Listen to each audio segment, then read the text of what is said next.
வணக்கம். Global risk management இந்த தளத்தில் இருந்து ஆர்னே லோமன் எழுதியிருக்கின்ற ஆக்கம், உலக எரிபொருள் விலை மிகப்பெரிய தள்ளாட்டத்தை சந்திக்க போகின்றது. ஐரோப்பாவிற்கும் இதர உலக நாடுகளுக்கும் பாரிய ஆபத்து வந்து கொண்டிருக்கின்றது என்கின்ற அதிர்ச்சி செய்தியை அவர் வெளியிட்டிருக்கின்றார். இதற்கு காரணம், உலக ஆயில் ஏற்றுமதியில் முதலாவதாக ஹோர்முஸ் நீரிணை 20% ஏற்றுமதிக்கு காரணமாக இருந்தது. இப்பொழுது ஏறத்தாழ முற்றாகவே அது மூடப்பட்ட நிலையில் இருக்கின்றது. இதை யாரும் கவனத்தில் எடுக்கவில்லை. இரண்டாவதாக, அடுத்த பெரிய தளமாக இருந்தது செங்கடல் வழியாக வருகின்ற பப் அல் மெண்டிப் என்கின்ற நீரிணை. இது ஏமன் நாட்டிற்கு அருகில் இருக்கின்றது. சவுதி அரேபியாவில் இருந்து வருகின்ற பைப் லைனினுடைய 4 மில்லியன் பீப்பாய்கள் கொண்ட தினசரி வருகின்ற ஆயிலை எடுத்து செல்லுகின்ற பகுதியாக இது இருக்கின்றது. இந்த பகுதியிலும் ஹவுதி ஆயுததாரிகள் ஈரானினுடைய அதிநவீன ஏவுகணைகளினால் இப்பொழுது தாக்கி சவுதியினுடைய கப்பல்கள் மீது தாக்குதலை நடத்த ஆரம்பித்து விட்டார்கள். சவுதி ஏமன் யுத்தமும் வெடித்திருக்கின்றது. இந்த நீரிணையும் பெரும் பிரச்சனையாக மாறி இருக்கின்றது. இந்த இடத்தில் மூன்றாவதாக இருந்த ஏற்றுமதி வழி கருங்கடல் பகுதியாகும், இவற்றை தவிர்த்து வருவதற்கு.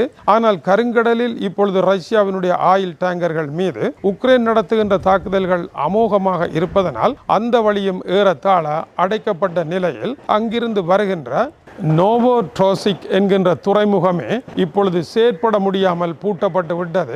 ரஷ்யா முழுவதும் எரிபொருள் பிரச்சனை இப்பொழுது ஏற்பட்டிருக்கின்றது. இந்த நிலையில் கப்பல்களை என்ன செய்வது? டம் இனோவேஷன் என்கின்ற டென்மார்க்கினுடைய கப்பல் தன்னுடைய பாதையை மாற்றி மறுபடியும் சுயஸ் கால்வாய் வழியாக திரும்பி வருகின்ற பணியை ஆரம்பித்திருக்கின்றது. இப்படி திரும்பி வருகின்ற பொழுது ஏற்படுகின்ற கால இழப்பு வளமையான காலத்தை விட மேலும் 1 மாத காலம் அதிகரிக்கும். மேலும் 1 மாத காலம் அதிகமாக கப்பல் ஓடுகின்ற பொழுது பணியாளர்கள் சம்பளம், எரிபொருள் செலவு, வாடகை, வட்டி என்று எல்லாவற்றையும் கூட்டுவோமாக இருந்தால் இரட்டிப்பு அதிகமான நிலையை நோக்கி எரிபொருளினுடைய விலை செல்லும். இதனால் பணவீக்கம் அதிகரிக்கும், பொருளாதார தட்டுப்பாடு ஏற்படும், தொழில்கள் ஸ்தம்பித நிலை அடையும், ஐரோப்பாவினால் செயற்பட முடியாத நிலை வரும் என்று ஐரோப்பாவினுடைய மத்திய வங்கியாகிய ECB-யினுடைய கடைசி எச்சரிக்கை அறிக்கை வெளியாகி இருக்கின்றது. ஐரோப்பா இதற்கு எப்படி தயாராவது? 3 நீர்வழிகளும் அடைக்கப்பட்ட நிலையில் 4வதாக ஒரு புதிய நீர்வழியை தேடுவது இயலாத காரியமாக இருக்கின்றது.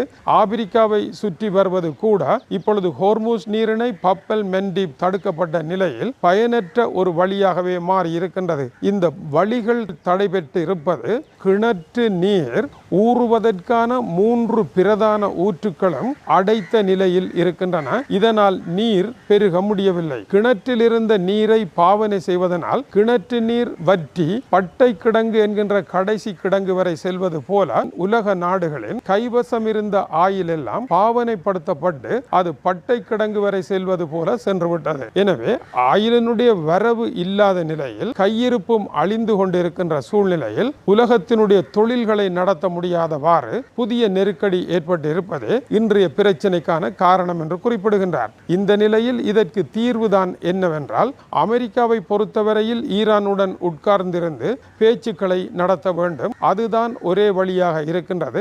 ஆனால் பேச்சுக்களை நடத்த முடியாத சூழ்நிலை இருக்கின்றது. அமெரிக்கா முன்னர் குறிப்பிட்டது, ஹோர்முஸ் நீரிணை உட்பட உலக கடல் வழிகளை அமைதியான பாதைகளாக நான் மாற்றுவேன், உலகம் கவலை கொள்ள வேண்டாம் என்று கூறியது.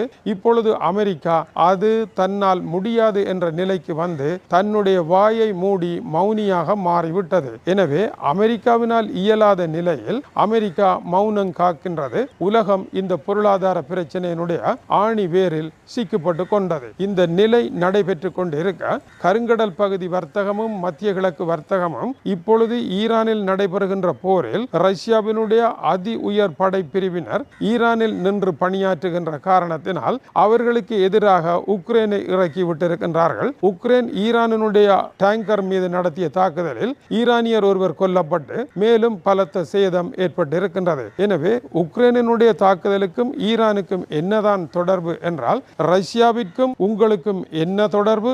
அதுபோல ரஷ்யா வந்தால் நாங்களும் வருவோம் என்பது உக்ரைனினுடைய நிலைப்பாடாக இருக்கின்றது. ஏனென்றால் சூடானில் ரஷ்யா சூடானில் இருக்கின்ற எதிரணியினருக்கு ஆட்சிக்கு ஆதரவு கொடுக்க உக்ரைன் ஆளும் வர்க்கத்திற்கு ஆதரவை வழங்கியது. இதுபோல ஈரானினுடைய ஆளில்லா விமானங்கள் கட்டார் போன்ற நாடுகளில் தாக்குதலை நடத்திய பொழுது உக்ரைனினுடைய ஆளில்லா விமானங்களை எதிர்க்கின்ற அணி அங்கு சென்று ஈரானினுடைய ஆளில்லா விமானங்களை சுட்டு வீழ்த்தியது. எனவே கூலிப்படைகள் போல உக்ரைன் செயற்படுகின்றது.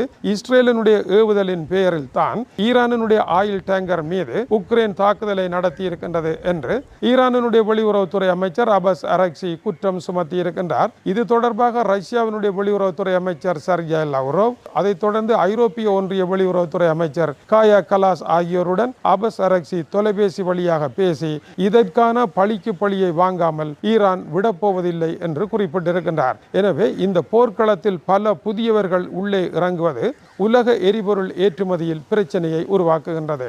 எல்லாமே ஒரே நேரத்தில் முடங்குமாக இருந்தால் எப்படி உலகத்தின் எரிபொருள் பிரச்சனையை தீர்ப்பது? வட துருவத்தினால் தான் இந்த பாதையை கட்டியமைக்க வேண்டும். வட துருவத்தினால் செல்வதாக இருந்தால் வடதுருவ கடல் வழியில் பெரும்பங்கு ரஷ்யாவின் கட்டுப்பாட்டில் இருக்கின்றது. ஈரானினுடைய கட்டுப்பாட்டை விட அது பெரும் பிரச்சனையாக மாறும். எனவே இதற்கு அடுத்தபடியாக ஒரு புதிய வழியை கண்டுபிடிக்க முடியுமா என்றால் இதற்கு எந்த வழியுமே கிடையாது என்பதை குளோபல் ரிஸ்க் மேனேஜ்மென்ட்டினால் கூற முடியவில்லை.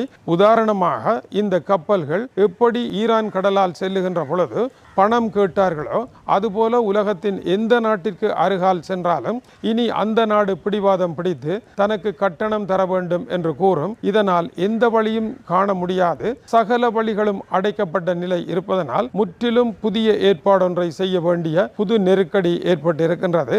இது மாறுகின்ற உலகத்தில் மிக அவசியமாக உடனடியாக புது தீர்வு காணப்பட வேண்டிய அபாயகரமான ஒரு திருப்பமாக இருக்கின்றது. அன்று இந்தியாவிற்கான வழியை தேடிய பொழுது பெரும் புயல் வீசியது ஆப்பிரிக்க பகுதியில். ஆப்பிரிக்காவினுடைய தென்முனையில் வீசிய இந்த புயலை பார்த்து பயணத்தை நிறுத்தி திரும்பிய மாலுமிகளிடம் அன்று ஸ்பானிய அரசனாக இருந்த 3ஆம் ஜான் அதற்கு புயல் முனை என்று அவர்கள் பெயர் வைத்த பொழுது புயல் அல்ல, அது நன்னம்பிக்கை முனை. பெரும் புயல் வீசுகின்ற பொழுது அதற்கு அப்பால் நல்லதொரு இடம் இருக்கின்றது, எனவே அதற்கு நன்னம்பிக்கை முனை என்று பெயர் வையுங்கள் என்று குறிப்பிட்டார். அதுபோலத்தான் இப்பொழுது வீசுகின்ற இந்த புயலானது இதற்கு அப்பால் ஒரு நல்ல இடம் இருக்கின்றது, அந்த நன்னம்பிக்கை முனையை உலகம் தொடும், அதை நோக்கி செல்லுங்கள் என்று கூறுவதற்கு குளோபல் ரிஸ்க் மேனேஜ்மென்ட்டிற்கு வரலாறு தெரியாது இருப்பதும் கவனிக்கத்தக்கது. வணக்கம் உறவுகளே. நன்றி உறவுகளே. இது போன்ற வீடியோகளை பார்வையிட சுந்தூஸ் முகமது இம்தியாஸ் என்ற யூடியூப் சேனலை சப்ஸ்கிரைப் செய்யும்.